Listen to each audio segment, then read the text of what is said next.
yabang sa'yo, hindi pinalad. Di katulad ng mga kilala mong higit sa akin. Oo, tama, dahil di ako perpekto. Asahan mo naman ako'y marunong makontento. Di hahanap ng iba, wala nang hihigit sa'yo. Siguro ang hangad na lamang tumanda sa tabi mo. Ang pangarap ko'y ikaw hanggang sa kahuli-hulihan, makasamang bumuo ng tinatawag na tahanan. Makaramay sa lahat-lahat, hindi lang sa kulitan. Sa ginhawa man o hirap, tanggap mo ang kapintasan ko sa buhay. Wala nang hihingin sa may kapal, isang biyaya na sa akin ang ikaw ang minahal.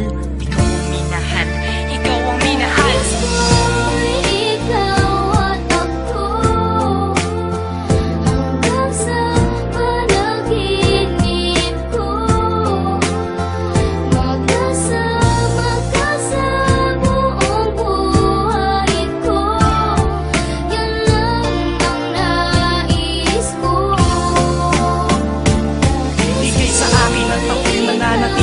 Sa'yo, sinunggaban ko na ang tsansa na masabi ko sa'yo salamat dahil sa pagmamahal mo na